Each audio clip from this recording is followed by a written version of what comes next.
Salam dostlar, necəsiz? Bugün bu butulkanın necə dözümlü olduğunu yoxlayacağıq. Birinci addımda balaca şey heç nə olmadı. Hində bilər. Səs çıxır, amma heç nə olmadı. Aha, əzildi. Baxın uşaqlar, burası əzildi bura. Hindi biraz. Oradan ataq, bax buradan. Yox, buradan hələ çalacaq. Hələ çabuk. Uzağa atırıq, uzağa. Baxın. Heç nə olmadı. Ay, ağzısındır. Ha, biraz ağzı Bu baxın. butulkası şey kırıldı. İndi buradan düz bura ataq, bərk. Ataq.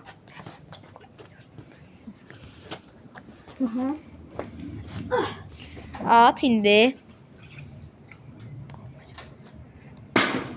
Və baxaq görək, baxaq. Baxın qapağı qırıldı. Qapaq qırıldı. Yox, qapaq əvvəldən. Və biraz şüşə elə bir əzilmişdi.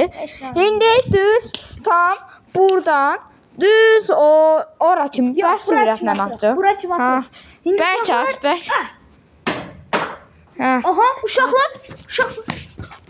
Yox, heç nə olmur. Heç nə olmur. İndi yuxarıdan atırıq. Amma biraz İndi uşaqlar yuxarıdan atırıq. Gəlin. İndi İkinci mərtəbədən atırıq. ikinci mərtəbəyə çıxırıq. Bu arada ikinci mərtəbədə olanda sizlərlə nə? Dostlar, ikinci mərtəbəyə çıxdıq. İndi tam gördüyünüz bu yüksəklikdən atacaq. Bunun hindi dözümlülüyü, hindi bilinci. 3.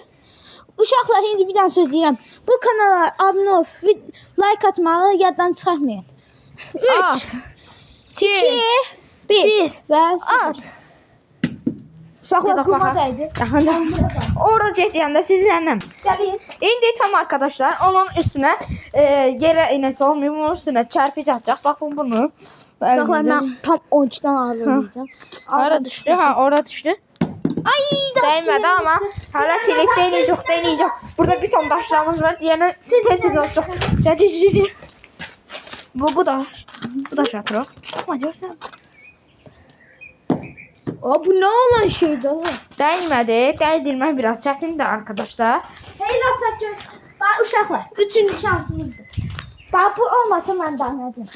Bu olsa like atıp abone olmayı unutmayın. Dəymədi amma nəysə daha siz like atırsınız ya.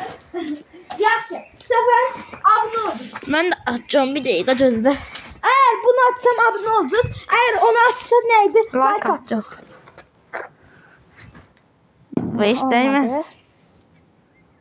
Dəydi. Oraya gəlin.